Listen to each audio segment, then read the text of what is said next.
We need to open with Piers Slop. Let's go. Jaw-dropping, to be honest. Jaw-dropping! Discussing the Greenland invasion. Of course, Dave Smith, the isolationist libertarian, is going to have huge, strong objections. He's going to be so angry at Trump for suggesting getting involved in Greenland and Canada for no fucking reason. Mark Zuckerberg blatantly admitted that both Facebook and the FBI interfered in the 2020 election. You're equating Facebook or Twitter with the government. It is not a public square. No, I'm not. Mark Zuckerberg coming out and saying that now we're going to have more free speech or whatever it is he's trying to say. This is not a pendulum swing. If we were actually going to see a pendulum swing in the other direction, they would keep the fact-checking program, ban the liberal news outlets, and only allow conservative outlets to fact-check posts on Facebook. We live in an oligarchy, a plutocracy. To be accurate, I don't want to write. You're not angry like I am. If the U.S. government, through Donald Trump, goes to Greenland and offers the people of Greenland a really great deal that improves their lives, I don't see why that's a problem for anybody. Elon Musk, my friend, is a cancer to democracy. It's so funny. The anti-authoritarian, beanie bro, skater, bunker, libertarian. I don't mind if Trump wants to annex Greenland. Fuck off, man. It's such a joke. It's such a fucking cult lunatic joke. It's a joke. Why is this serious discourse? What it's worth, I think Elon is a genius. Maybe he does but doesn't care just how powerful his battering ram is when he tweets things like "Free Tommy Robinson." Why should Tommy not be free? Because he's a criminal. Today's headlines are dominated by... Because he broke laws. Because he talks about immigrants not following the law, and then he breaks British laws knowingly, flagrantly. He's fought with cops. That's one of his crimes. He's fought with random people, like or football fans. He's a football hooligan in the past. He has tried to travel with a false passport. He's broken fucking rules around courts. He's defamed someone. He's violated court orders. He's committed mortgage fraud. Bro, he's committed a shitload of crimes. Why should he not be in prison? A media titan with a bold message on free speech and being uncensored. But we begin instead with Mark Zuckerberg, the CEO of Meta, has unveiled sweeping reforms to the world's biggest social media business, or as I would call it, a screeching 180. And we've reached a point where it's just too many mistakes and too much censorship. The recent elections also feel like a cultural tipping point towards once again prioritizing speech. So we're going to get... Has he discovered like New Age? Why does he look like he does yoga? What's this going on here? What? Okay. Back to our roots and focus on reducing mistakes, simplifying our policies, and restoring free expression on our platforms. Well, note that his admission that the re-election of President Trump, a man he once deemed too toxic to even have an account on any of his platforms, was pivotal. Now he's announced a partnership with Trump to push First Amendment rights around the whole world. Zuckerberg took a massive swipe at the, quote, legacy media and the infamous fact-checkers. Well, they've gone. Hackers have just been too politically biased and have destroyed more trust than they've created, especially in the US. So over the next couple of months, we're going to phase in a more comprehensive community notes system. Well, CNN's Brian Stelter said the quiet part out loud when he posted all in line with the desires of President Trump and Trump voters. He definitely looks like he's, after that stupid House hearing or wherever he was at, when he just looked like a total cyborg, it does look like he's kind of pushed himself to look a bit more like a human now. There might have been some PR team involved. Out with the fact checkers that conservatives deride, in with more permissive rules for posting conservative opinions. Now, whether you're conservative or not, what exactly is wrong with permitting conservative opinions? The fact is that fact checkers have always been biased, as Zuckerberg now admits, especially when it comes to President Trump. His decision to copy Elon Musk's community notes at a time where Musk is at the heart of a new administration and seemingly the whole of global politics is no accident. I like community notes. I think they're a good thing. Of course, this could all be a cynical ploy to appease the new masters that is just as easily reversed in 4 years' time. But I don't think it is. I think Trump's election is already reshaping our culture in seismic ways. If he gets his way, it might also be reshaping the global map, planting a US flag in Greenland and beside the Panama Canal. Can you assure the world that as you try to get control of these areas, you are not going to use military or economic coercion? No. And can you tell us a little bit about what your plan is? Are you going to negotiate a new treaty? Are you going to ask the Canadians to hold a vote? What is the strategy? Yeah, I can't assure you. You're talking about Panama and Greenland. No, I can't assure you on either of those two. So King Musk, MAGA Meta, and a US invasion of Denmark. Quite a lot to unpack with my panel. I'm joined by the host of the Part of the Problem podcast, Dave Smith, host of the Dean Obeidallah Do people show. like Dave Smith and Tim Pool not just sit there thinking like, oh God, okay, here's a, all right, we're going to have to bring our big guns out to defend this one. Come on, Trump, not making it easy for us here. Or is it just nothing to them? Do they just not care? Dean Obeidallah, author and host of Pivot, Kara Swisher, and the Timcar CEO, Tim Pool. So I've got to say, an absolutely stellar lineup to kick off this panel. Kara, I've been trying to work out just how big your head may have been exploding. Feels a little loaded, Piers. It feels a little loaded. I guess it's just me. But go ahead. No. You can more than hold your. I could have 10 men up against you, Kara, and I'd back you every time. True. But I've been thinking about you because charmer. your head must have been exploding, hasn't it, the last week with all that's been going on with some of your favourite people? No, my head doesn't explode, Piers. No, I. This is what they're like. I don't know if you've read my book or not, but this is what they're like. I did, This is exactly the way Mark always was. And he's like, I called him I believe this lady talks quite, digs quite deep into Elon Musk and Zuckerberg and all the tech bro shittery. She talks quite at length about their goings on. Maybe I should read her book. Fuck. I would actually read this person's book because she seems to know what she's on about. Mina, thanks for the tier 4 sub. You should watch Pierce slop instead of Musk being lied to by an AfD politician. Yeah, but if they're talking about the specifics of German immigration, I'm not going to know shit. Fuck.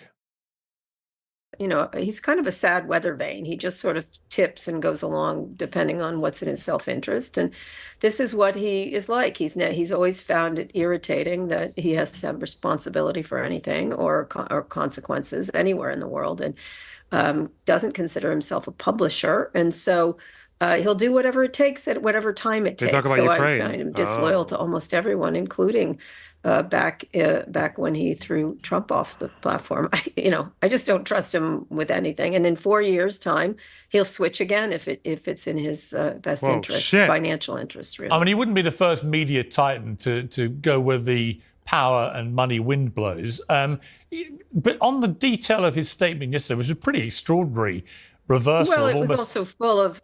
It was a little mendacious on a number of things. By the way, there are a lot of conservative fact checkers in that fact-checking situation. And many years ago, he talked about how AI was going to solve this, and now it's Community Notes that's going to solve this. It's a multifaceted problem, and the real issue is the site is built for malevolent players, and sometimes government, sometimes people, to do whatever it want on the system. It's a system that's impossible to fact check. It's a system that has no guardrails on it, and it's a system in which Lonerbox, holy shit, Lonerbox.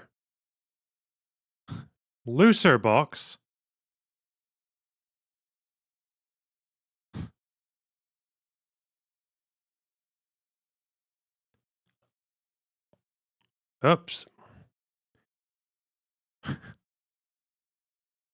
Listen, as soon as I find a box looser than your mom's, I'll let you know, okay? He uses the First Amendment when it suits him. I actually don't think he's read it, even though it's short and first. Governments shall make no law. It doesn't say Facebook shall make no law. He makes rules and then he breaks them. And then he says, with Alex Jones, he did that with all kinds of things. And then he reverses himself. Holocaust deniers was a good example. He told me in an interview, and we got, I was like, well, he said, Holocaust deniers don't mean to lie. And I said, well, that's kind of the definition of a Holocaust denier. But and then 2 years later, reversed it. And then who knows if he's going to, now he seems to have reversed it again. And so I don't think he has any particular principles or values that are lasting. He can do whatever he wants because he's king of that site. Well, yeah, to a point, I guess he can. Dave Smith, what did you make of this? He's king of that site. Piers, he can't be fired ever. His children can't be fired. Let me just be clear. He has total control of that site. But you're for the rest talking of you're talking eternity. to the wrong accent when it comes to kings. We like our You kings. have We like I kings know you here. have a better king. I'd rather have Prince Charles running that thing. We I'll be believe honest in with you. monarchical power. So, Yes. Dave Smith, I mean, I found it jaw-dropping, to be honest, notwithstanding a lot of what Cara just said, that she wasn't remotely surprised by the wind blowing. But to actually see him, trot down to Mar-a-Lago to kiss the Trump ring, as it was put, and to then do really what turned out to be half mea culpa and half screeching U-turn over pretty much everything that Facebook had stood for was pretty spectacular to watch. Yeah, it was incredible. And, I want to be clear. I think this is a really positive thing. I don't believe in inner. Yeah. So like, I kind of want to be happy about it, but all of my instincts are just to rip the guy because, especially because he doesn't acknowledge any. There's no acknowledgement that he did something wrong or that he's changed his mind on this. It's kind of this just vague, like, oh, I created this to give people a voice. And a lot of people think this stuff went too far. And like, yes, it reminds me of, I debated Chris Cuomo last year, and it reminds me of him coming out and saying like, hey, you guys, this ivermectin stuff isn't horse dewormer, it turns out. It's people medicine. And you're like, yeah, that's what we were all saying at the time, in my world at least, and we got a lot of abuse for that. But it wasn't prescribed for COVID. It was a trial drug. Okay. Point, I do think it's worth just pointing out what happened. I know this because I was offered an ivermectin trial when I had COVID. Oh dear. It doesn't actually change the fact that some people were actually buying horse paste after people were talking about ivermectin and its benefits. So what can you do over man? these years, even though I think this is a very positive change? I was just playing on my show the other day, a video clip. I'm sure all of you guys have seen it. But Mark Zuckerberg blatantly admitted that both Facebook and the FBI interfered in the 2020 election on the Joe Rogan Experience. And, for all of the news coverage, and to some degree rightfully so, over the last 4 years about January 6th, about some of Trump's claims of the election that him and his lawyers were really never able to demonstrate at all. But how about that admission that the FBI came and told Facebook, be prepared for a Russian dump that's coming soon. And then when the laptop came out, you have 50 plus intelligence officers. God, these guys are such fucking assholes. Without even knowing about the story, the FBI told Facebook that there's going to be a Russian dump of disinformation. So are they not supposed to do that to warn that Russian disinformation might be getting spread onto their platform? If he's just going to refer this back to the Hunter Biden laptop, again, 24 hours, or was it 48 hours? It was one of those two. It was less than 48 hours, and it was back. Like, that's it. Without the cock pictures.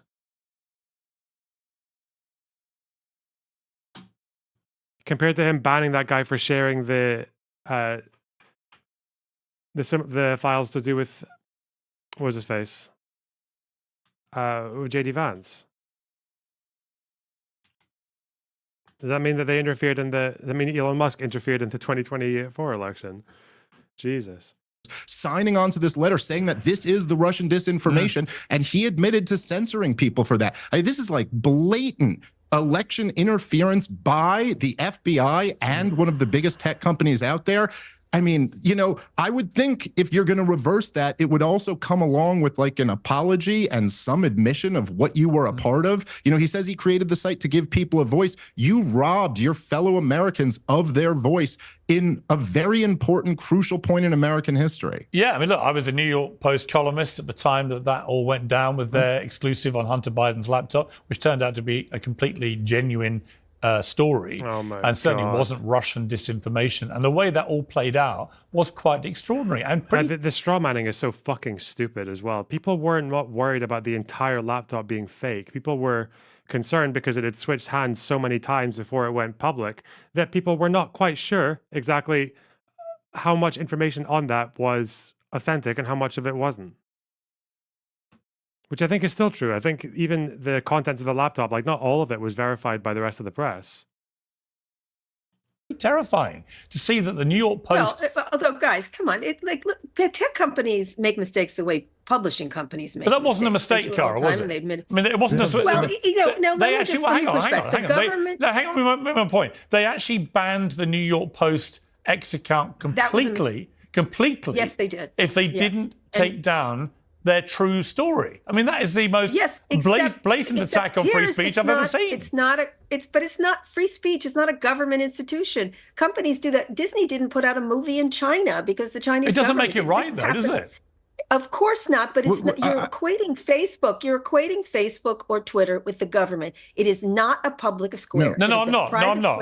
To be very clear, I certainly was not. Listen, I was not equating Facebook and the FBI, and I think it is reasonable to point out that a lot of these big tech companies were under duress really since Donald Trump won in 2016. All the heads were hauled in front of Congress and threatened up and down if they didn't get this misinformation. Why did you never do a ping? Oh, I'm so sorry. What do you mean I never do a ping? I've been doing pings every day for the last at least 3 days. What? Where are we going? Ugh. Live. Ever. There you go. Problem under control. Can't say I didn't do it. But is the claim here that those intelligence officers made a mistake and really thought this was Russian disinformation? Here's what I'm saying, and is then our realized government, it was Hunter Biden's laptop? Our government should be talking. Go ahead. Tim, no, let Cara finish her point, then I'll bring you in, Tim. The government should constantly be talking to lots of companies because there are disinformation campaigns from Iran, Russia. You can't pretend that China's not all up in our grill. You just can't. You just can't. And there should be discussions between government and companies. They're going to occur. By the way, they've been occurring since the beginning of time, way back when, go watch Oppenheimer. There's discussions happening all the time on all levels between companies. The question is, what is pressure and what is important discussions that these companies, because they are at the nexus of all these information systems, should be having, and what are the guardrails against government overreaching? I am all for stopping government overreach. I did a great interview with Edward Snowden about this issue. Perhaps the way he did it wasn't right, but what the government was doing was wrong. They fixed it. There should be guardrails around these things. The question is how it's done.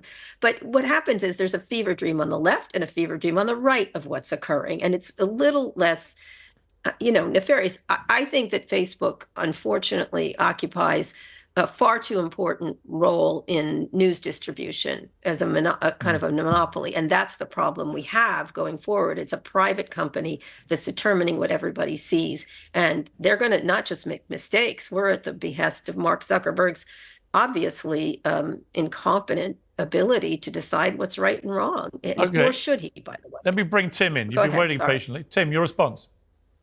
Free speech is a principle. When we say that Facebook, X, Twitter, whatever. He's always just got the most retarded shit. He's going to say nothing useful here, apart from just anything of substance. Tim Pool says it's always just some really wacky, zany conspiracy shit, but we'll see. Our platform is silencing free speech. We are not talking about the First Amendment. The First Amendment protects multiple rights, of which one of those is free speech. So this constant conflation of a private company isn't violating your First Amendment. I'm not going to bring up the First Amendment. I'm going to talk about, I'm going to go on a platform, I'm going to express my ideas and share news, and if they silence me, they are violating my free speech. Now, more importantly, this argument about, you mentioned there's a fever dream on the left and the right. I want to make one thing clear.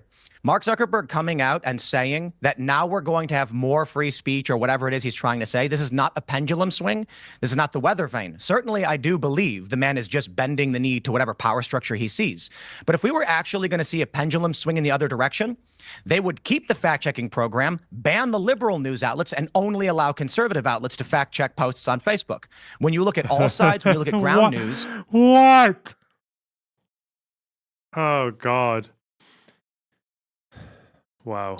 The majority of U.S. fact-checkers had a liberal bias, and only one, which was associated with the Daily Caller. Yeah, because you guys are a bunch of Russian-paid hack fucking liars who will literally sit there and get 5 people to dogpile a 20-year-old and ask him about the fucking Proud Boys guy getting put into jail because you didn't even know any of the fucking crimes. You have to go on Wikipedia to try and scamper for an answer on the spot. Like, oh shit. Yeah, probably. Yeah, it's probably fact checkers are generally going to be liberal. They're going to be more left leaning because you guys are insane. Yeah, that's because the facts don't agree with you. Considered to be conservative leaning. And when numerous outlets on the right made attempts to get access through Pointer to Why is Enrique Tarrio in jail? Well, because he was inciting and directing a riot from a distance. Oh, let's go to the wiki. Oh God. the fact-checking system, they were denied that. So now, once again, what do we see? When real quick to another point, back to the First Amendment issue, I just want to add, the government had backdoors into X and Facebook where we actually got to click the link and go to the login portal for the federal government to go into Facebook to flag posts. And there was an instance where if you said the name Eric Charamella on YouTube or Facebook, your post would be inexplicably deleted. And everybody knew that was happening. And this is Real Clear Politics that it broke the reporting on Eric Charamella. So what we're looking at since Elon took over Twitter and turned it into X, we have consistently seen a dominant liberal or Democrat party bias on these platforms. And when the problem is, quote unquote, resolved, you get neutrality. There's been no circumstance where we have seen a right bias or a conservative bias or a pendulum swing in the other direction. So Mark Zuckerberg right now is declaring neutrality. Bro, Elon Musk is literally banning people who disagree with him. He's banning people on personal fucking whims. I don't even. He's not actually swearing fealty or kissing the pinky ring of Trump. Well, fascinating. Are you kidding me? Dean, over to you. I mean, the idea that what Mark Zuckerberg is doing is part of the plutocracy. It is part of the oligarchy. They're going down there and giving $1 million each to Donald Trump, Tim Cook, Jeff Bezos. You have Elon Musk, who's been the biggest oligarch of all. They are bending the knee. They're doing whatever he wants. And I wish that on the left and the right, we could put aside politics and say we need a system where big money is taken out and the power is given back to the people, to us. And then we can fight fairly on the issues without oligarchs spending millions and millions of dollars to corrupt our elections. And on the right, you don't like George Soros? Okay, let's ban his money as well. I'm fine with that. But Mark Zuckerberg, what he's doing is bending the knee because he is fearful. As Donald Trump said yesterday, maybe he's afraid because I threatened to put him in jail for his entire life. That's the big to protect our First Amendment. The guy who threatens Mark Zuckerberg with jail for the rest of his life. A guy who threatened ABC and CBS. I love this, the fucking Piers Morgan show microphone. This guy's like a professional as well. He's got his background and shit. Why is his mic so fucking horrible? A man who threatened Donald Trump Saturday Night Live. He wanted the comedy show canceled. So he is not a bastion of free speech. He is a strongman leader, a potential dictator, and they fear him, but they're about making money. So Mark Zuckerberg now is changing these rules and putting Dana White on, Trump's big buddy, on the board at Meta to make Trump happy, leave him alone so he can make more money. Same thing with Bezos, same thing with Cook. The list goes on. We live in an oligarchy, a plutocracy, to be accurate. And I don't know why on the right you're not angry like I am about the wealthy controlling our collective destiny as a people. Let's get their money out and we can fight over the issues. I'm all for that. Mm-hmm. This is the funny thing about what left and right really means. I completely agree. Billionaires, millionaires dumping tons of money to manipulate is a bad thing. What I'm talking to specifically when I'm saying kissing the pink ring, if you want to make the argument, while I just never push back on anything Elon Musk or Trump does. Let's go. That they're donating money to his inauguration and things like that. Let's have that conversation. But Donald Trump, if this is Mark Zuckerberg trying to placate or please Trump, and he's settling with, I will let people speak, that's Trump accepting neutrality. If Zuckerberg was actually going to try and play this game that we had seen over the past 8 years or longer with Facebook, he'd say, you know what, we're going to bring on 10 new fact checkers, the Daily Wire, Breitbart, National Review, and we're going to give them preference and we're going to remove PolitiFact and Pointer's authority. But that's not what he's doing. He's saying, you can finally post again, which it's funny because when he basically downranked politics, he nuked his own platform, and it made most podcasters abandon the platform as a place where you couldn't do business anymore. So, again, you want to talk about money?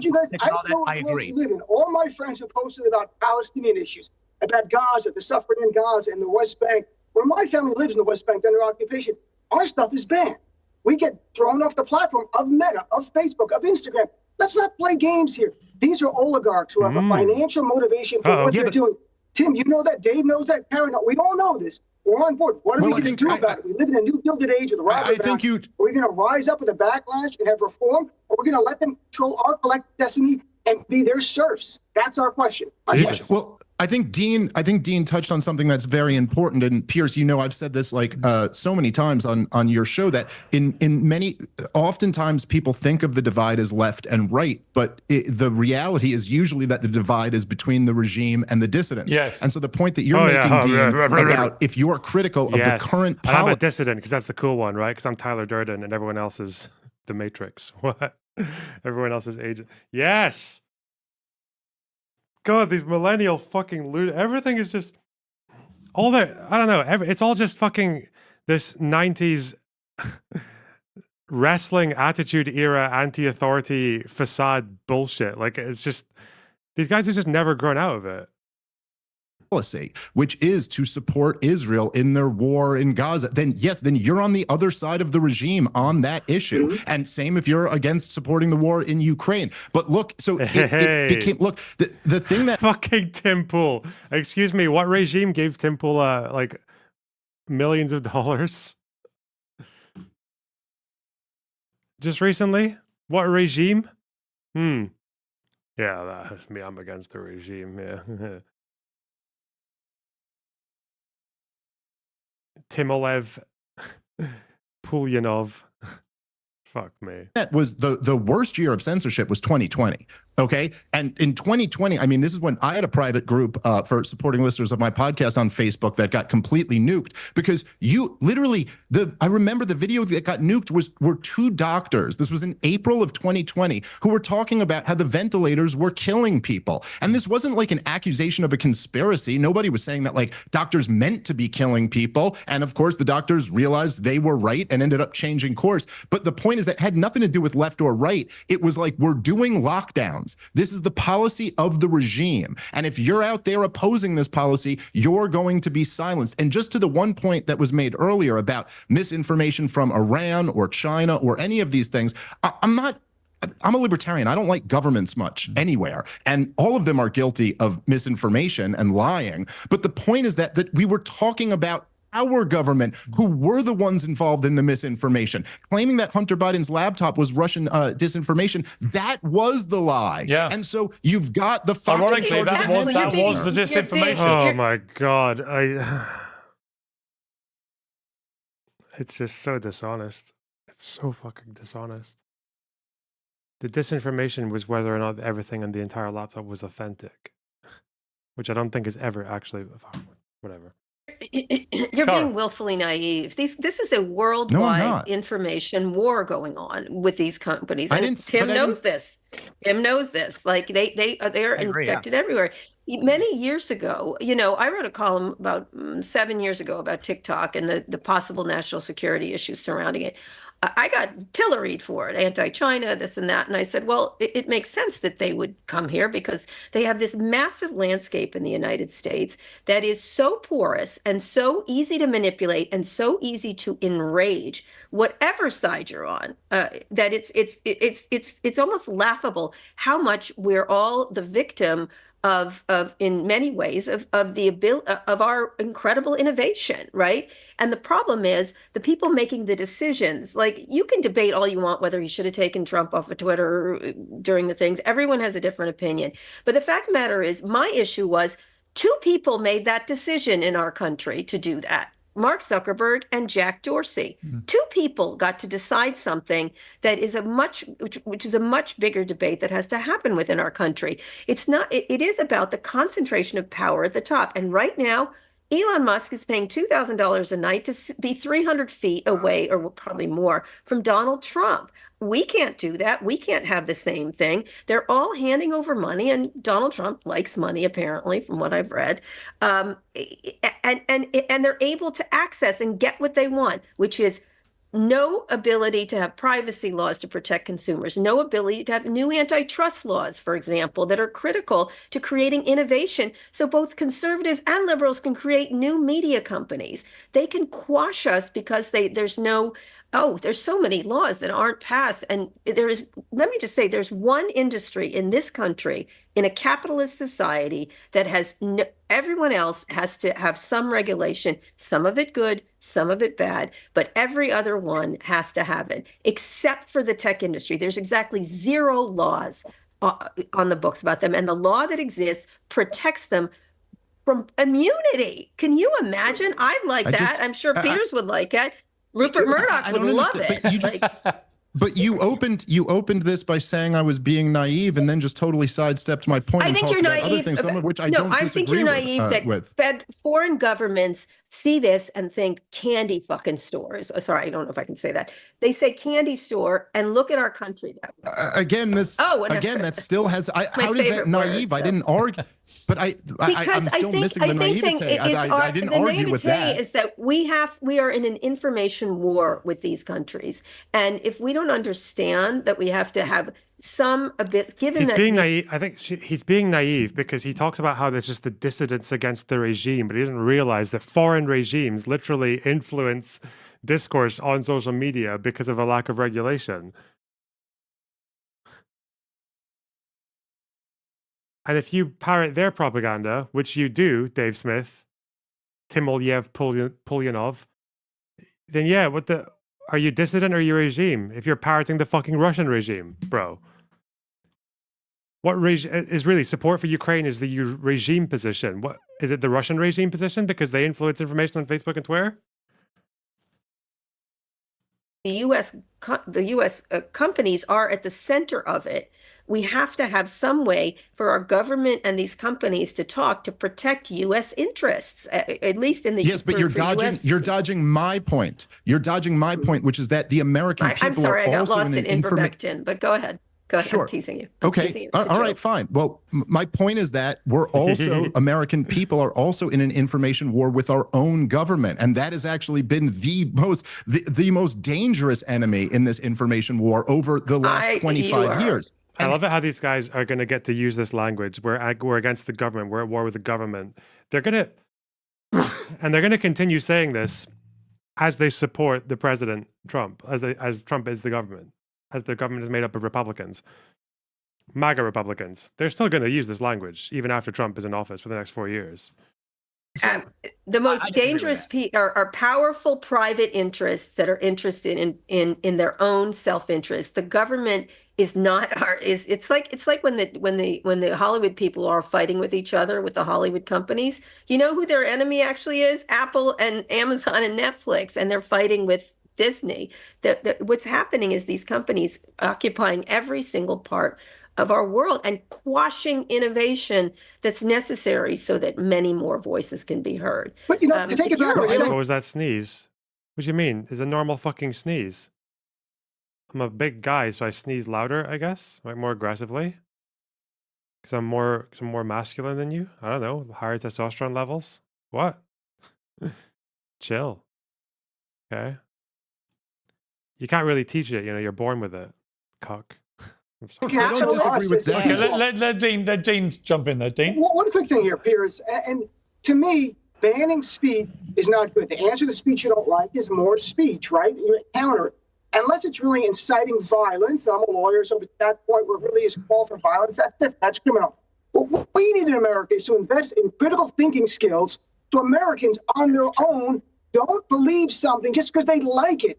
And I say that on the left, as someone on the left, my friends forward me something. I go, there are no links to any sources here. They're like, oh, it's great, though. I get it, but there's nothing backing it up. And you're being misled. And some on the right the same way. We get misled because we like what we're being told.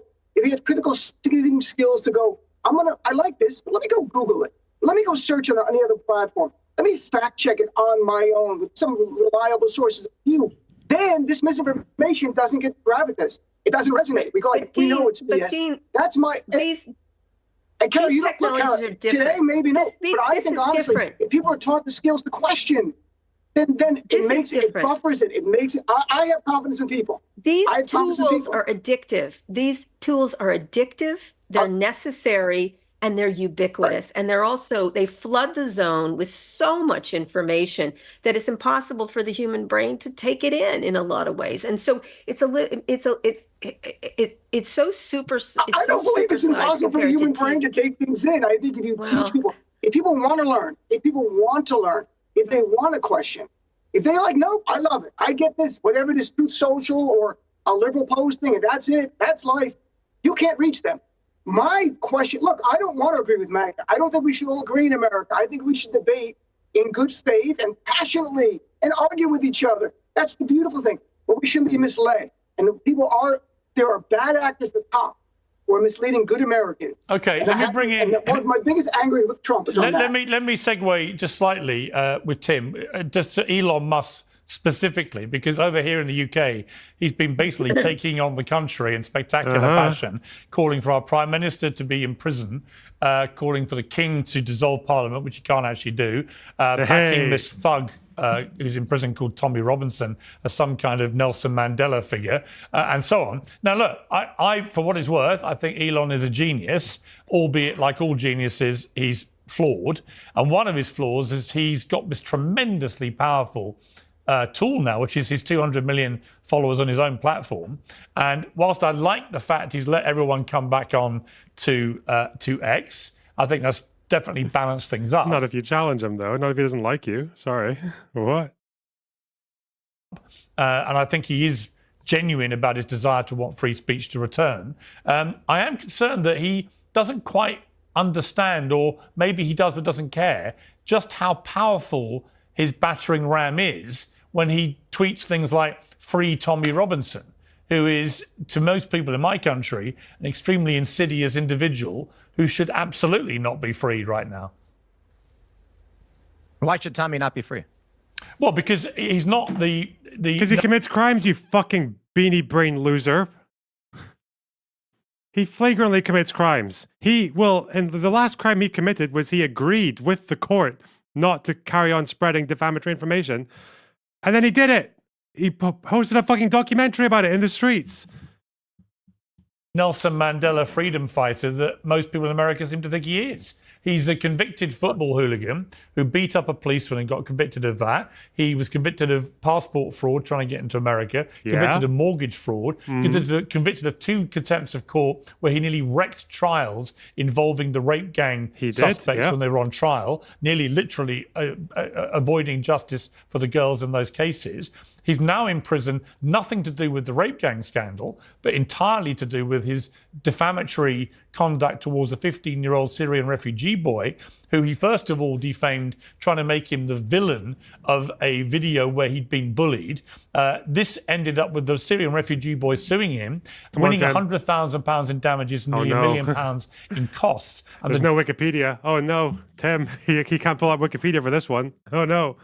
Did you see him do that? Come on, Tim. What's he got? He's going to say, oh God, he's going to respond with he's going to be like, that doesn't really answer my question. Did you see him do it? The judge telling Robinson, do not repeat these lies. Come on.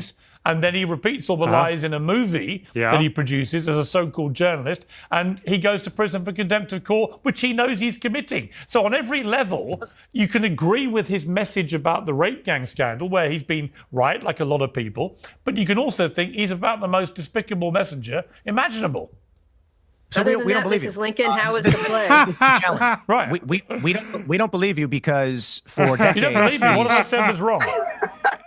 They're was wrong? facts. Let me They're explain. facts, Let me Piers. explain It's a why. Hang on, problem. Tim, just to be clear, which part of... Yes, Tim. Keep on chugging it. He doesn't... How do people watch this shit, man? Oh, God. Tim Pool shouldn't be in the job. He should be streaming to 10 people, watching the news and being like... Seeing information he doesn't like and going, nah.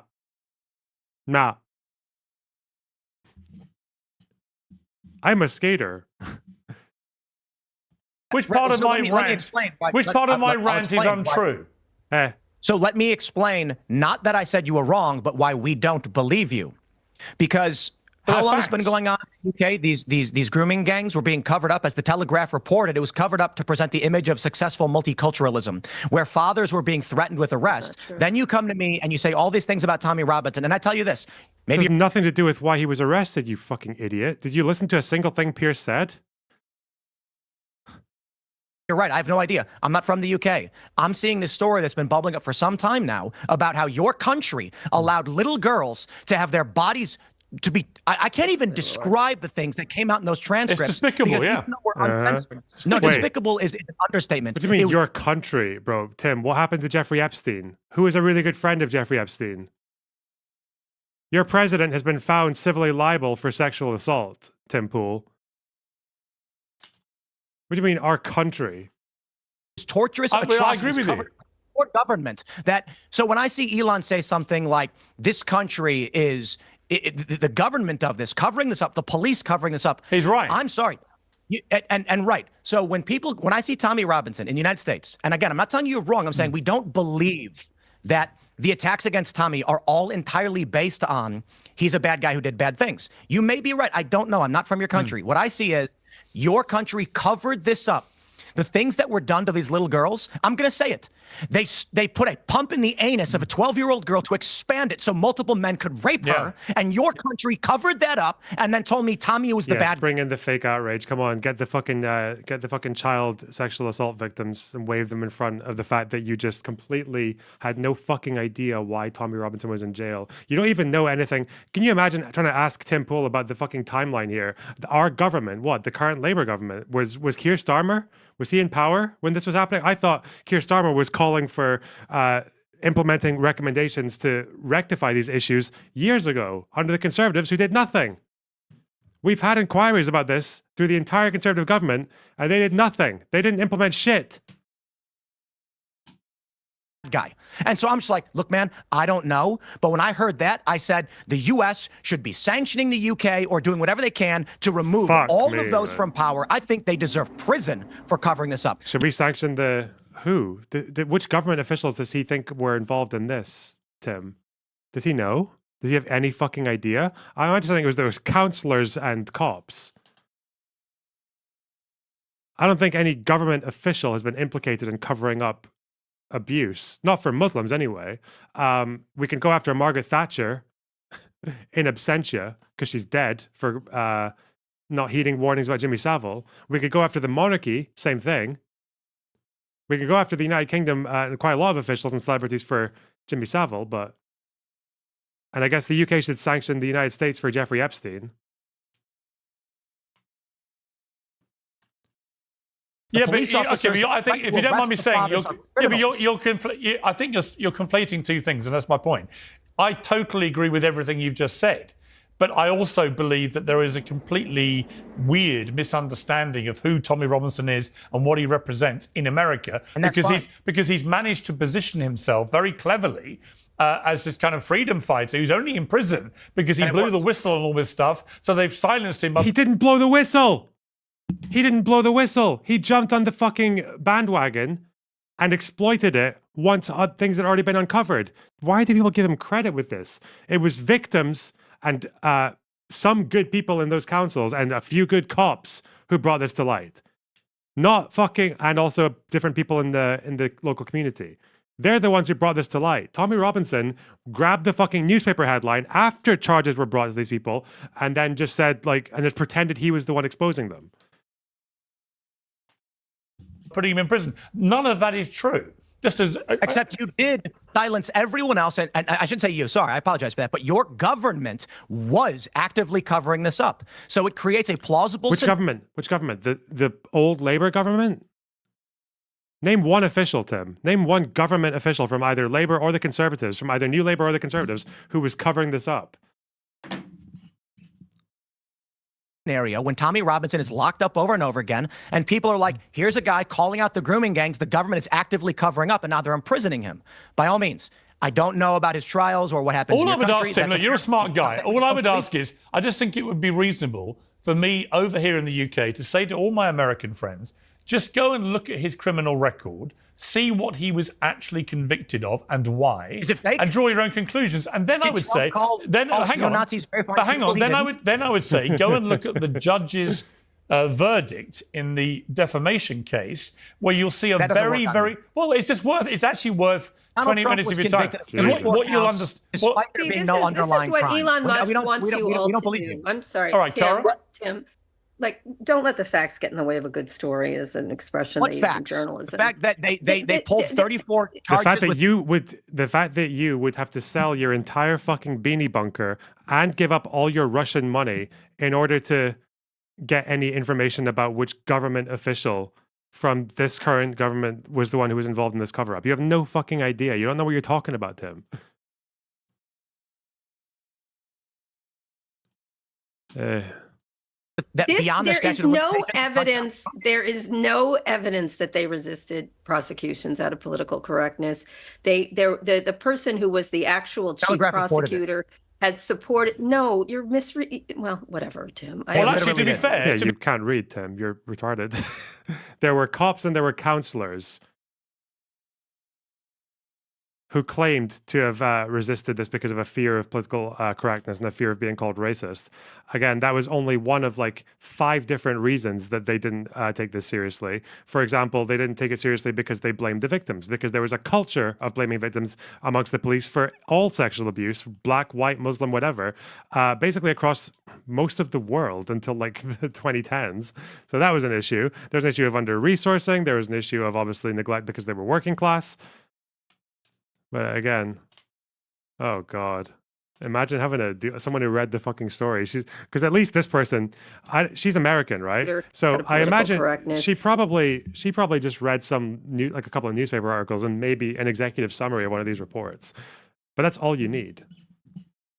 The person who was the actual chief prosecutor has supported. No, you're well, whatever, Tim. Well, actually, to be fair, Cara, on that point. There is a growing body of thought across the board, actually, that political correctness did contaminate the local council. Well, hang on. Let me finish my point. What is that? Let me finish. A growing body of thought. That's Twitter. He's just read a bunch of tweets. King of local council. I think this was true at the council level to a degree. But I don't think anyone said that that was like a primary factor. That, again, it doesn't explain, why did we let white people get away with rapes? Why did we let the Catholic Church get away with it from the 70s, right? It was in 2015 when they got exposed. From 1970 to 2015, about 900 Catholic Church people, Catholic Church figures, got away with it for that long. It's like 45 years. Of the police, who clearly were corrupt in some cases, of senior government people as well. This was at the same time Little Britain was doing blackface. Yeah, I know. And it's like, you know what? For cops, fuck that. They're lying. The cops are lying. I don't care. Like, some cops said that they felt pressure. They felt anxious about approaching this issue because of PC culture. Mate, in the early 2000s, in the late 90s, fuck off. Actually, fuck off. And we know now that these cops were not very serious people because 2 of them were rapists. Like, they got, in Rotherham, 2 cops around the same time as the Muslim grooming gangs raped young girls. And they only got arrested for it last month. What's that if not a cover-up? They got away with it for a decade longer than the Muslims did. But there was a general fear that enveloped them all that they couldn't take the action they felt. That's not true. That's not true. That's not even true of the council. The general fear that enveloped them all. Some people said that they were worried about this, not a general fear. I think let's have a look. I think the J report actually contradicted that it was a general fear, like straight up. Outright. Where are we?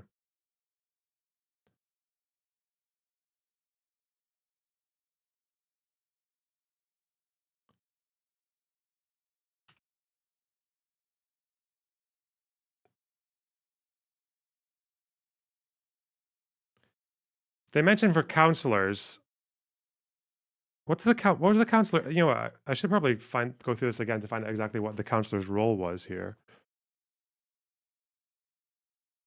Little support, senior police, social care. Thought it was exaggerated. Okay.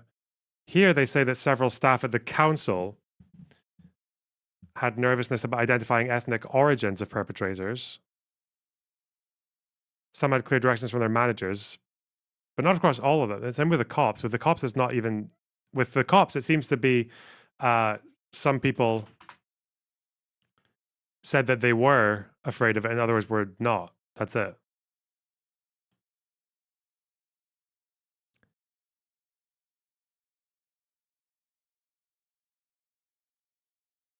Well, they also say here, several councillors interviewed believe that by opening up these issues, they could be giving oxygen to racist perspectives that might in turn attract extremist political groups and threaten community cohesion.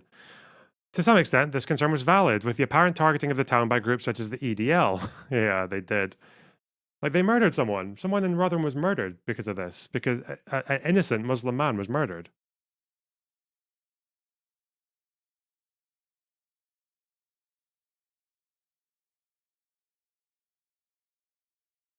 Where's the one about the cops? Frontline staff, oh, this is it. This is police, right? Frontline staff did not report personal experience of attempts to influence their practice or decision making because of ethnic issues. Some recalled a general nervousness in the early years. Some.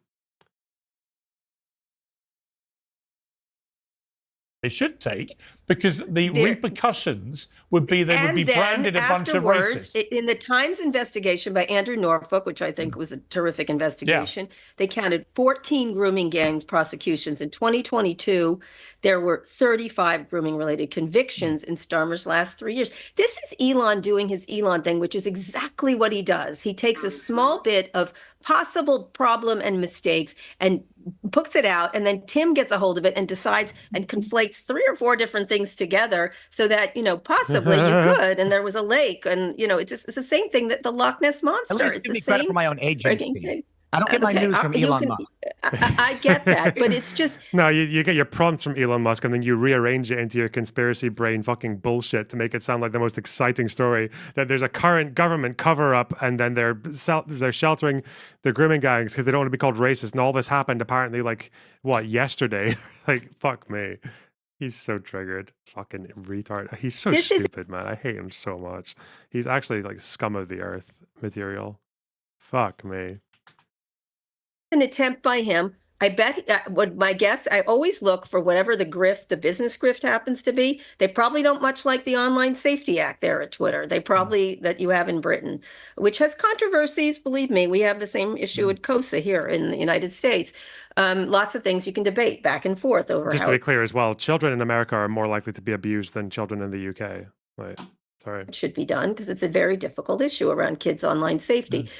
And the fact of the matter is, in the United States, we protect kids offline more than we protect them online, which is really quite something. It's an astonishing situation. We overprotect them offline and underprotect them online. I've just done a series of really important interviews with people at Character AI and how kids are used. I just had the Yonder CEO where you put phones away and the deleterious effects of that. But what's happening with Elon is he has gotten a taste of power and he says, this seems to work here and I'm going to create all kinds of business. Now, one, he's not a British citizen. It's none of his business. It's none of his fucking business, first of all.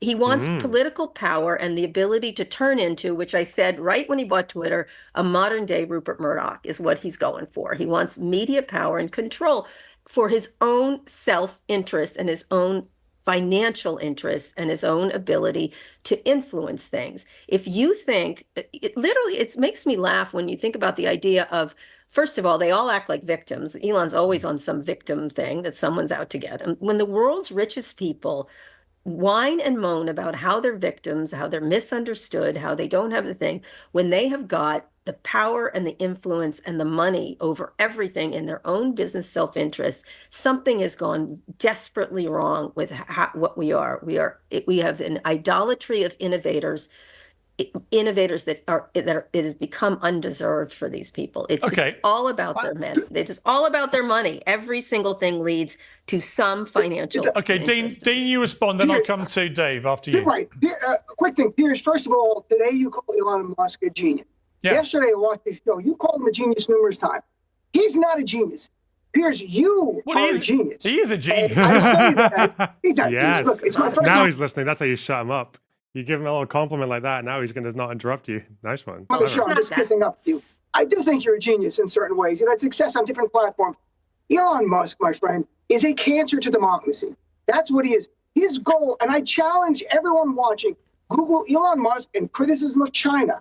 And what you'll find is article after article about, well, Elon Musk refuses to criticize the Chinese leadership.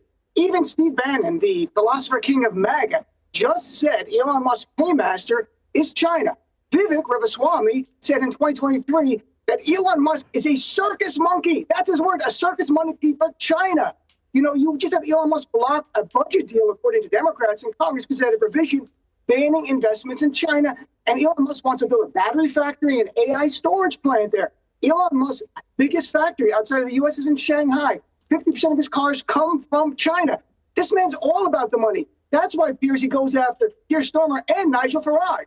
But I would say, Dave, I would say this though. In response to that, I would say you can be all about the money, but you can also come from inherently a good place, right, in your heart. And the reason I say that is I look at what he's. Well, let me just present the argument. You can respond. I think that what he's done with Starlink, what he's done with Neuralink, what he's done with Tesla. What he's done with all these things, what really is motivating him? Yes, to make money, but also actually to save the planet, you could argue, from itself. I mean, I sat with him for a couple of hours in the summer listening to him talking about why we have to colonize Mars and humanoid robots sort of thing. And of course, part of it is he's going to make himself even richer. He admitted that. But also, I just got a feeling of a guy who genuinely thinks the planet is eating itself alive and people like him have to save it. Now, you might not agree with him. No, Piers, there's one thing.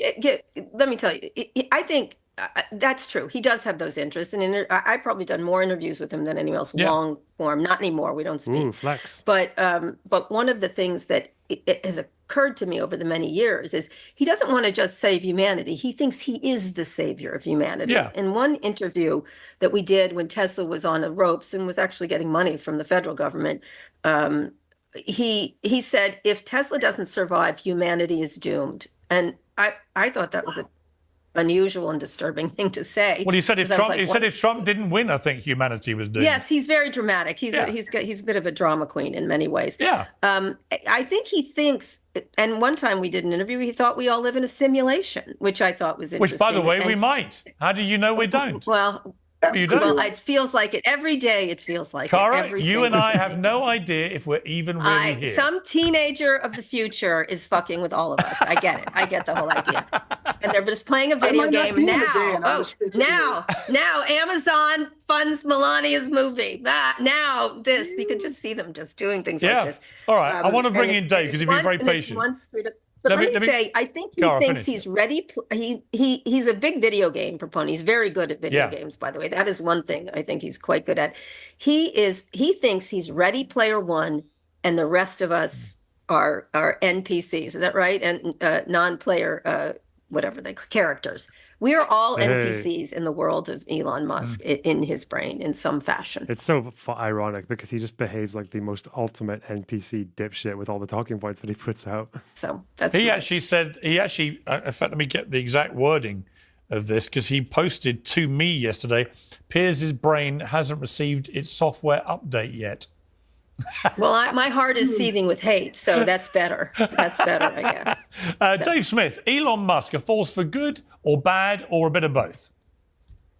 Well, I'm sure he's a bit of both, like everyone else. I try not to get into this like game of psychoanalyzing what people's motives are. I'm sure I'm guilty of it at times too. Look, obviously there are conflicts of interests, and there are, Elon Musk is going to have his own incentives, which is true for every rich, powerful, donor. It's the way the American political system is set up, whether or any everyone on the panel likes it or not. We weren't choosing between no influential donors or Elon Musk. We were choosing between, George Soros and Miriam Adelson. I mean, that's just the reality of the situation. I think that Elon Musk, by buying Twitter for $44 billion, which certainly it's going to be pretty tough to convince me that was motivated financially. I don't think that was like the best money-making scheme, but I think by buying Twitter and by making it. He's done very well with it. Yeah, well, okay, you're kind of stuck. Okay, well, you're kind of stuck between a rock and a hard place now, because that does seem to make him a genius, which you wanted to deny. But I tell you, Dave, just on that one point, about the money. He is a genius investor. Well, let me tell you why he's a genius. He bought X, then he went all in on Trump. Trump wins, and just by Trump winning, his stake, Musk's stake in Tesla made him $100 billion, which is more than twice the valuation that he paid for X. But let me just say, so that is business genius. Tesla's car deliveries are down, which is astonishing. Of course, but again, that's I would say that's a form of genius. Dave, finish your point. Others would. Well, look, I mean, the broader point and the reason why Elon has gained so much like hardcore support over the last couple of years is just, again, it goes back to the stuff that we were talking about at the beginning. He bought Twitter, and promised to make it a free speech platform. Now, by the way, my biggest criticism of him is that he's fallen short of that goal, and there are still people who are censored. There are still people who are kicked off, and I don't think he's done a great job of making the rules very clear and then applying them equally across the board.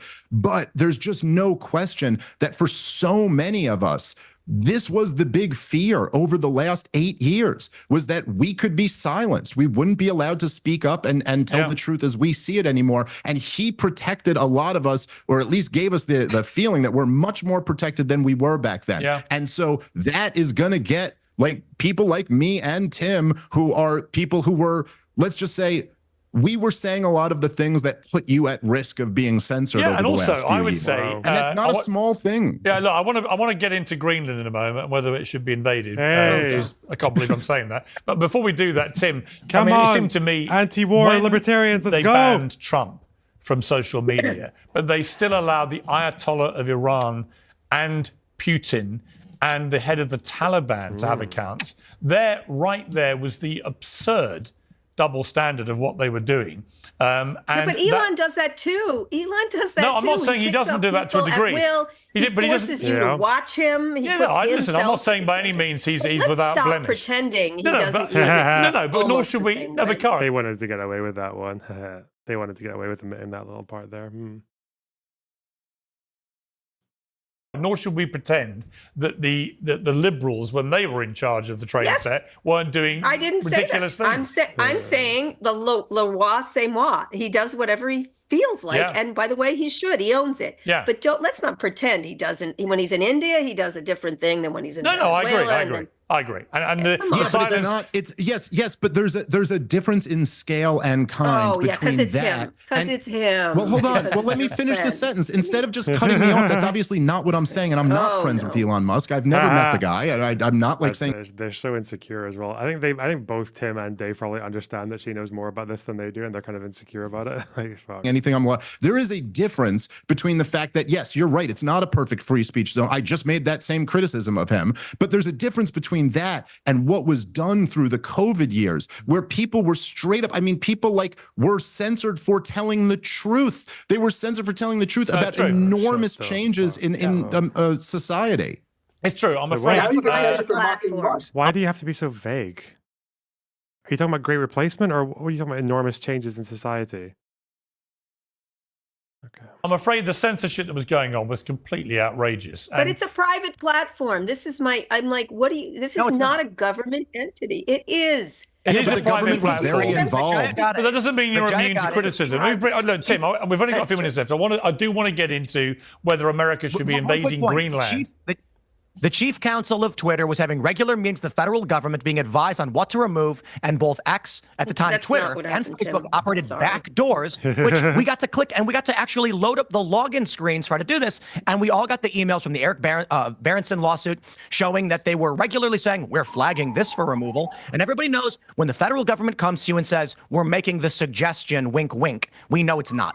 Okay, Tim, should America, before we run out of time, should America be seizing Greenland and the Panama Canal? Seizing? Hang on. It's not seizing. It's borrowing. It's massaging. What? Didn't the Twitter files... I should probably read this whole thing one day.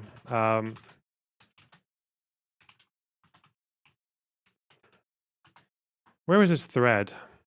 Didn't Matt Taibbi find that even in the Twitter files there was no government direction telling people to specifically what to remove or to remove anything? Let me see.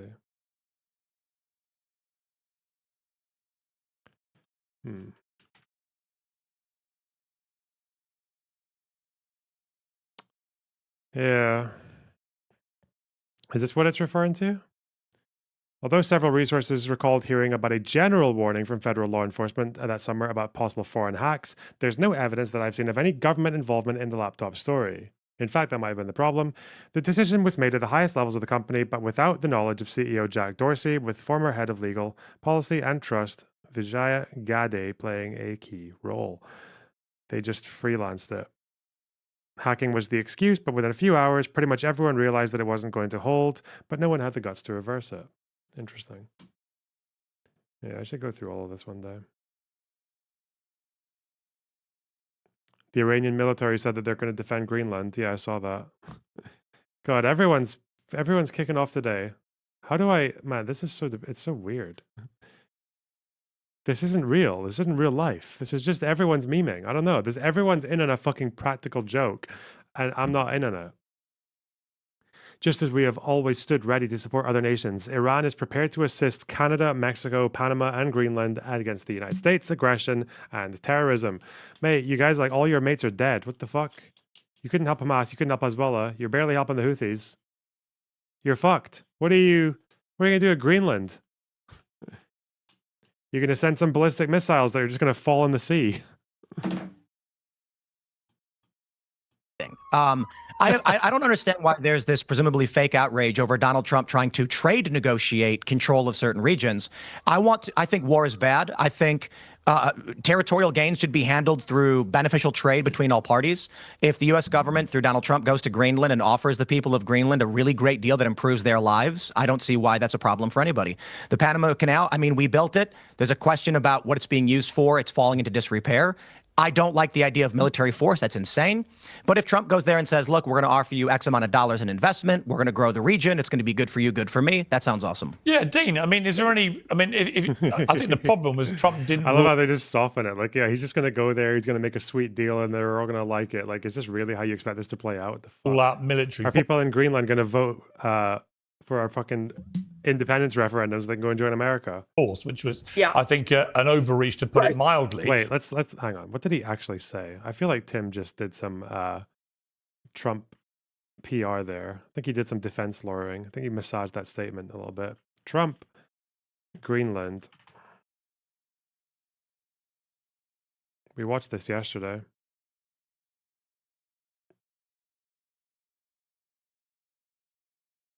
The incoming president, Donald Trump, was holding that press Shut conference up, at Mar-a-Lago fucker. in Florida. Hey, it's his second news where is conference he? since winning the election. This isn't even him talking, dick. All right.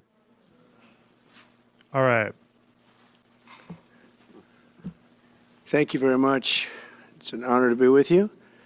Many things are happening that are exciting. Can you assure the world that as you try to get control of these areas, you are not going to use military or economic coercion? No. What is the strategy? Yeah. I can't assure you. You're talking about Panama and Greenland. No, I can't assure you on either of those two. But I can say this. He's not ruling out military. Tim, isn't that kind of a red flag, Tim? We need them for economic security. It might be that you'll have to do something. Look, the Panama Canal is vital to our country. It's being operated by China. China. China. And we gave the Panama Canal to Panama. We didn't give it to China. And they've abused. And we gave. It was handed over to the Central American country in 1999 in a deal constructed by the United States. The Panama Canal to Panama. We didn't give it to China. And they've abused it. They've abused that gift. It should have never been made, by the way. Giving the Panama Canal is why Jimmy Carter lost the election, in my opinion. Your position is clear, but have you directed your staff to take specific actions to draw plans? And can you elaborate again? You didn't rule out military coercion. Well, we need Greenland for national security purposes. I've been told that for a long time, long before I even ran. I mean, people have been talking about it for a long time. Are you also considering military force to annex and acquire Canada? No, economic force. Because Canada and the United States, that would really be something. You get rid of that artificially drawn line, and you take a look at what that looks like, and it would also be much better for national security. Don't forget, we basically protect Canada. We're going to be changing, sort of the opposite of Biden, where he's... So he says economic force for Canada, and he doesn't rule out military for Greenland. And Tim's just out here like, yeah, you know, if he offers them a good deal and they all like it, I don't see the problem with that. Oh, God, why? Why are you editorializing for fucking Trump, Tim? Everything up, essentially getting rid of $50 to $60 trillion worth of assets. It's not even, he's like an anti-authority fucking president dick suck. I don't know. I don't get it. We're going to be changing the name of the Gulf of Mexico to the Gulf of America, which has a beautiful ring that covers a lot of territory. The Gulf of America, what a beautiful name. Before it started, I can tell you that. A deal could have been made just by an average deal maker. Deal could have been made on that. And Mexico has to stop allowing millions of people to pour into our country. They can stop them. And we're going to put very serious tariffs on Mexico and Canada, because Canada, they come through Canada too, and the drugs that are coming through are at record numbers. Record numbers. Holy shit, man.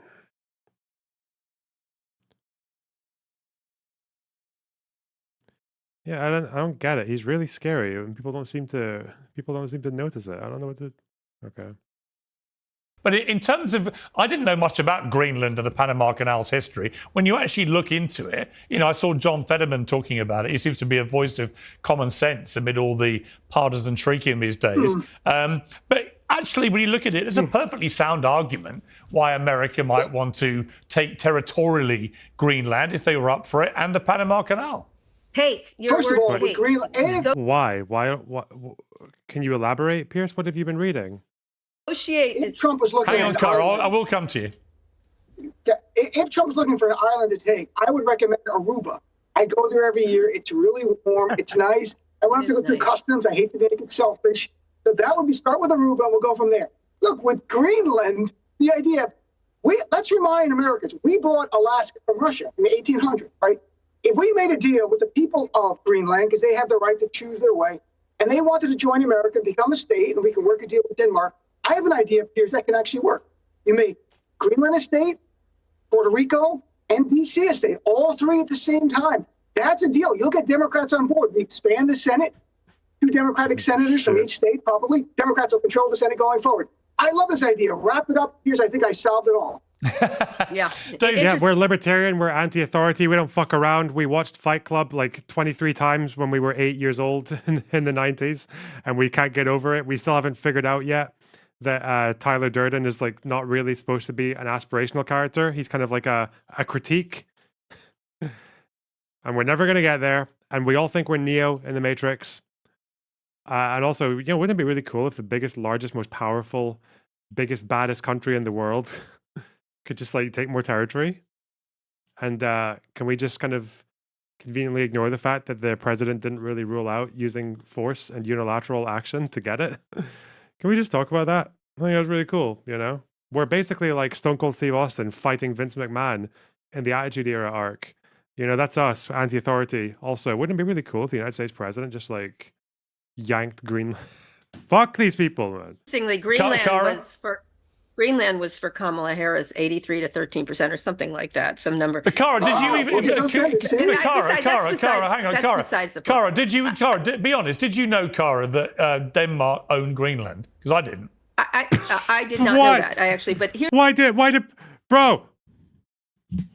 Is this what he read? He read that Denmark owns it. Okay, and they also own the Faroe Islands, by the way. What is that a surprise? Is it? Have they never played the countries game? They never played the countries game. They didn't play the. I've been reading a lot about this. Did you know? Did you know that there are 2 Irelands? What? Did you know that the United Kingdom owns the Falklands? What does Piers want to do with the Falklands?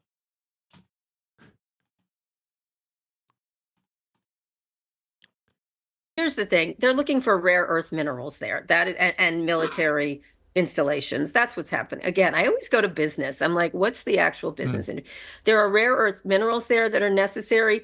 As usual, Trump, who likes it feels like a game of Risk for Dummies. Like, I'm going to take it. I'm going to take it. It's fine to do those deals, Tim. If they want to negotiate them, people should have their own self-interest in mind and stuff like that. But he just likes to throw in these dumb, I could take it militarily if I wanted to. Like, it's so inane to do that. If you want to do a good deal, you don't send your son to take photos with your little jackets with your names on them in green. It's such a circus. And the only thing that is the circus about it is, you have a state like California burning, like having very significant wildfires at the time. It makes us look so stupid. Just say we want the rare earth minerals and we want a military base for our subs because we want to counter the Russians. And over in Panama, we need that. It's a critical thing, and we need it in good shape. Just say it instead of. Well, he has to be fair. To be fair, he did. What's Tim going to say about Greenland there? What did he have to throw in? Thing, and we need it in good shape. Just say it instead of. Well, he has to be fair. To be fair, he did phrase it. Did he just say it's in the northwest? What did he say? I don't know what he said. Collectively, as these would be military. Well, yeah, but he did. I think that was the misstep. But he did say that this was all for America's security. He said it would be improved by having both, and there is an argument, indisputably, that he's right. They're absolutely fine, but at the same time, misstep is a nice way of saying, like, why do that? Why not be? He's saying Greenland is owned by Denmark because there's an argument that it's not independent already. Yeah, but as far as I know, Greenland has maybe signaled that their population might want independence from Denmark, but they want independence. I don't think they want to become part of the United States. Has this ever been a thing? It's like, yeah, the Falklands is owned by the United Kingdom, but it's really up to them to decide where they want to go.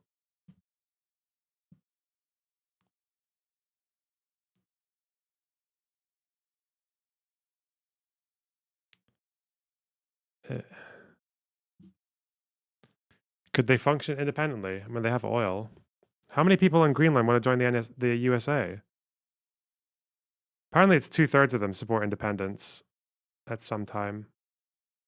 Very straight. I think politics in the future should be straightforward with the people. We want to do this and put it out as good ideas versus to create everything. Have you seen Trump? I think you know what. I want to bring Dave Smith in. I want to bring Dave in because the truth is that Trump is a bit like his 60% tariffs with China. Nobody actually expects him to level 60% tariffs. He's taking a battering ram to get what he really wants, and it may be with Greenland. He's just letting it breathe for a bit. That America may invade the place. Of course, he's not going to invade. Why? It's not your fucking job to do PR for Trump. Why are you doing this? Why? Oh, God. Greenland. But he wants people to be a little bit twitchy. So when he comes with a nice little deal, they're like, you know what? I prefer that to an invasion. I mean, as coarse as it is, I suspect it's just Trump being Trump the negotiator. Wow. Well, I think that's right. I think this is Donald Trump's art of the deal philosophy. Yes. That, like, why would I ever take coercion off the table if I have that in my back pocket? Why would I start the negotiation by taking away my strongest overt play? The other thing is that, look, libertarian, by the way, anti-interventionist, by the way, American isolation. Yeah, no, let's not get involved in other people's countries. Dave Smith over here, yeah, libertarian. Let's just threaten. Oh, it's okay. We'll just threaten other countries with military force. Why not? You know, it's basic deal making. Through this once before, right? Donald Trump was president for 4 years. Donald Trump says wild things that drive the news story, and then everybody's talking about the latest thing we have to say, and it's part of this, whether intentional or unintentional. This is part of how he floods the zone with constantly talking about Donald Trump. But if you're asking me, sincerely what I think about this policy. I mean, I guess I wouldn't be much different than the rest of the panel. Negotiations and things like that are fine. The idea of any type of like expansionist military move is insane. And personally, I think we're way too big of a country right now, and the last thing we need to do is be absorbing more territories. I think America has many very, very serious problems, and coming off of 20 years of disastrous terror wars and now the proxy wars in Ukraine and in Gaza, I think the last thing America needs to do right now is say, hey, what else can we take on? So look, America is the global empire. We're the most powerful government in the history of the world.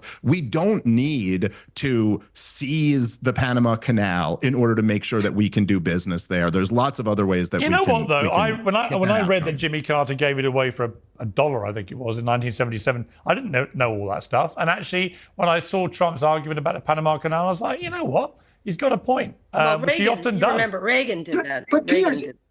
Well, Piers, Dean, I'm afraid we're running out of time. I just wanted to ask Cara one last question, which is this. Because I think you're the I wonder, she's just surrounded by fucking morons. God. best person on the panel equipped to answer this.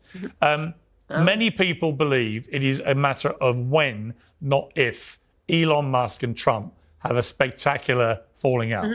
Do you agree? Yeah, and what timeline are you giving it? Well, I just interviewed actually Maggie Haberman for an hour on the podcast, and we talked about that. And I definitely have been getting calls from Trump people who are at first were like, Elon's the best. Elon's so fantastic. And they're like, wow, he's strange, Kara. You were right. Or he can be erratic and this and that.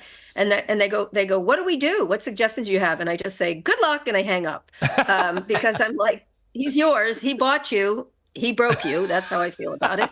And she thought, and I think she's correct, Trump is irritated by his presence, and it probably will change once he gets to the White House.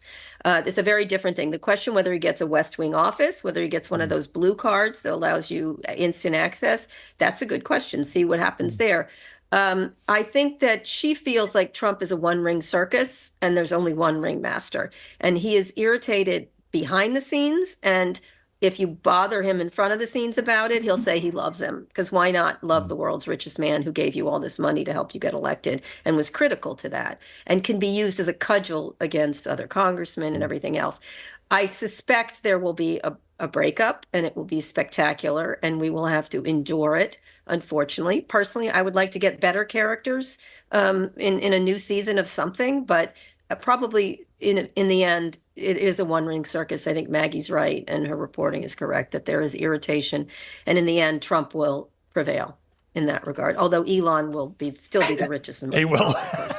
I've got to leave it there. I feel sorry for none of these people. So I've got to say that was a brilliant panel. So thank you all very much indeed, and I wish you all a very happy New Year. Thank you very much. All right. You too. Thanks, Chris. Bye.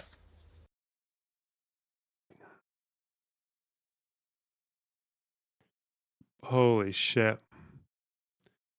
What an incredible timeline. That was probably one of the dumbest, because that entire conversation there was completely dictated by the whims, by the random fucking 4 a.m. stoner thoughts of Elon Musk and Donald Trump. That was it. That entire discourse.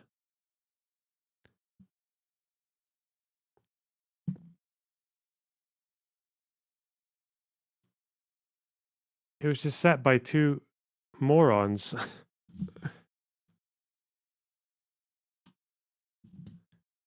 Who probably thought about it as they were tugging each other off in the fucking bathtub at 3 a.m, 8 hours deep into a K-hole.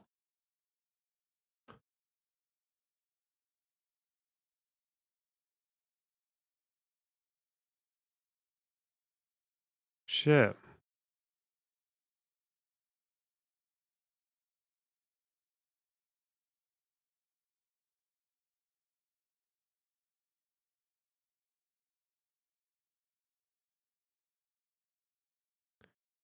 What a stress.